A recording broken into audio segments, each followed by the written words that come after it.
Eye protection, I should probably be checking if I'm in the shop first. I should probably wear eye protection really.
Right, time to step up to the big dogs.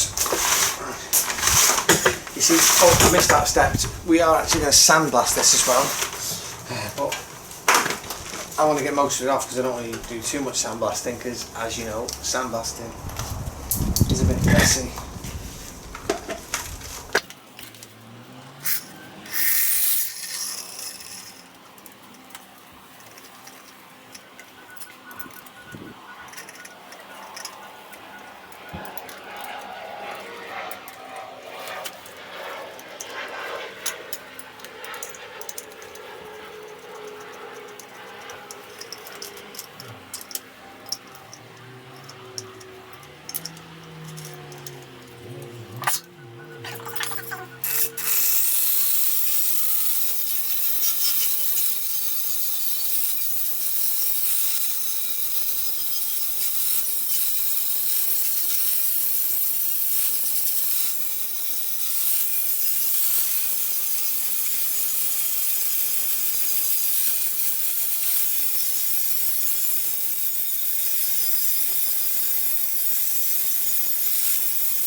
Yep, well the floppy disk is definitely the quickest method, by far.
What I'm going to do now, seeing as this is going to be bare metal for a little while, I'm just going to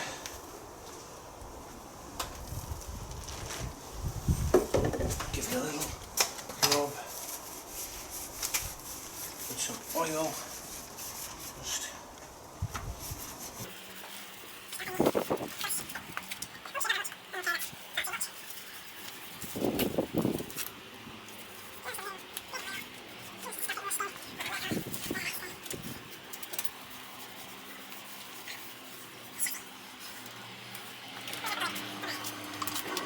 Alright, so as you can see, I've been sanding down the chassis with the disc. Quickest way by far. And what I've done is, because I've left a lot of bare metal and it's not been sprayed for a while, I have just got a bit of 2-stroke oil and I've just rubbed down the bare metal so that it's got something to stop it oxidising as quickly. But I'll show you the results. Now, let me turn the camera back around. As you can see, it's quickly down to bare metal, and as I expected, it's obviously solid. No problems with that whatsoever. As I said, bit of 2-stroke oil, just to oil the surface, just to stop it rusting, which is why it's incredibly greasy looking. But that'll do. I'm going to change the sanding disc. I'm going to move up the frame now. I'm not going to do the whole frame where it's painted at the moment. I'm going to skip the painted sections for now because there's still a bit of work to be done and I've still not got the sealant and stuff I need to do it, so I'm just going to move up to the next section and get the bits where it's rusting. I'll clean that up, I'll clean the front overriders etc up and just give them a polish and see what they look like. And obviously I've got that side to do still, and over there I've done this side a bit, as you can see, up until where it started rusting. Only on the top, I've not done the front face or the bottom yet, but when I come to the bottom I'll flip the whole chassis over. The inside, so the rails, the tight bits there, they're probably going to end up being sandblasted anyway, because it'll be a lot easier just to sandblast in those gaps than it will be to try and sand it. Or should I do the back side first, because the back end of it's got plenty of area that needs... No, I'll leave that because it's... That sounds like that could be Zara home. I'll move up to the top end. Well, I'll move up to that side first, finish that bit off, and then I'll move up to the top end. Let's get this back on.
Well, you've missed all that back end,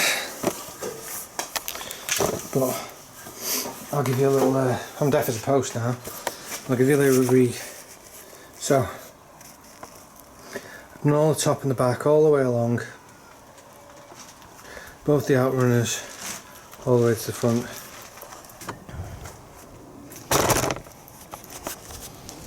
Now what you can't really see is just how much rust is in there.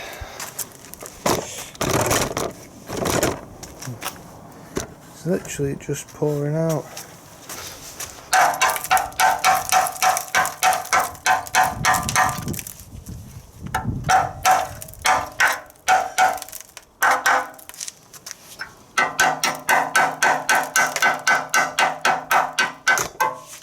Anyway, it looks weak.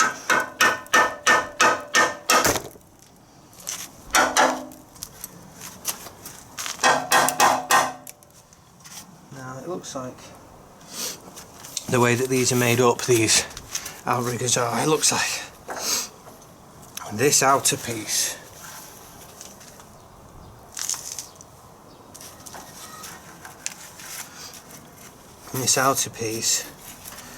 was welded to what originally was the inner piece of the frame. So I think this piece was one piece and it come all the way to the front, and then these are welded over the top. Now the whole of take the camera.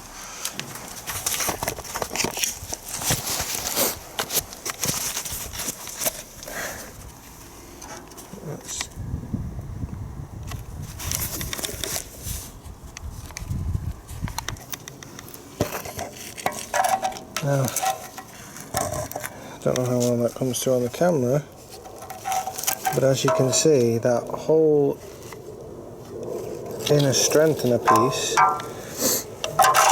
is, well, doesn't exist at the back.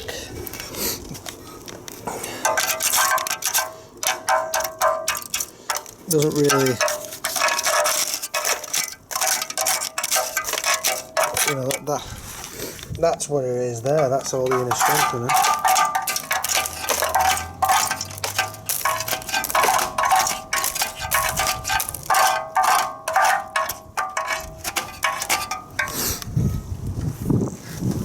So, I wonder if I can see through this hole better.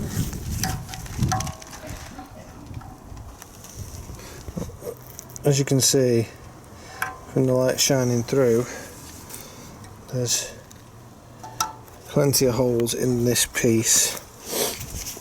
Now this side isn't as bad, but it's still rotting there.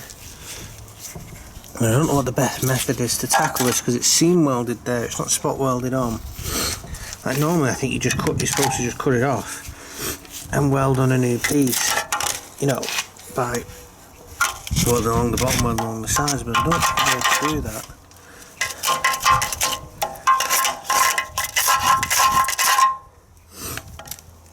Not easily. I might have to chop the whole outrigger off and weld a new one, or,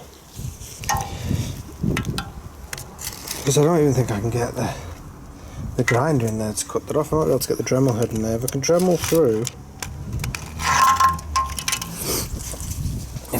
the bottom and take the bottom edge off, that'll give me access to then get in and weld a plate there. But it might be better just to spend the money, the £80–90 aside, to get 2 more outriggers, and then I can literally just chop there, you know, I could just chop this off completely, you know, grind back the lines, put it back on. But I prefer not to have to do that, I think. So I think the best option is to create a plate for the bottom. So cut the bottom plate off completely, create a plate for it with the side piece already welded on.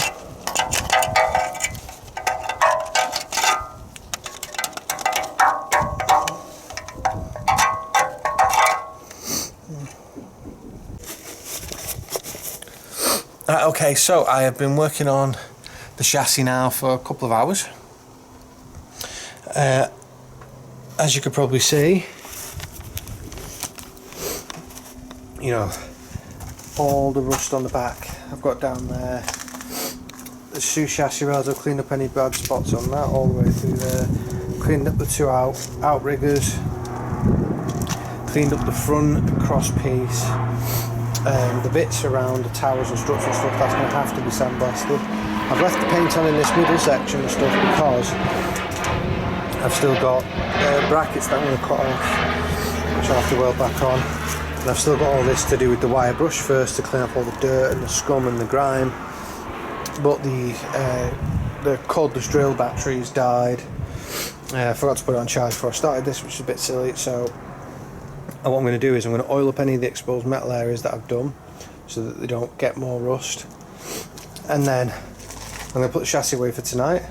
I'm going to bring it back out tomorrow and carry on with the rear section with a freshly charged wire wheel on the drill and get that all sorted.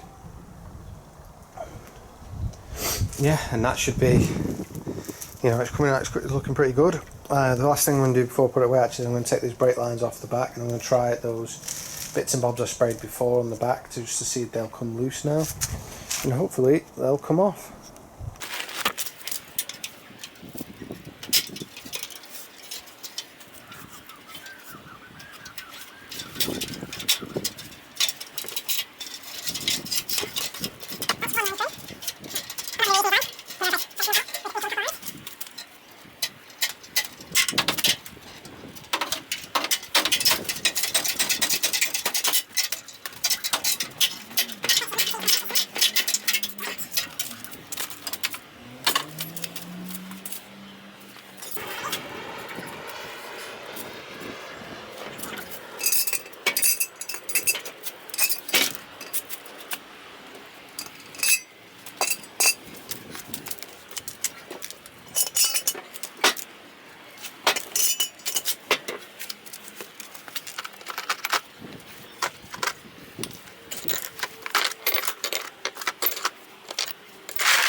Whew, okay, so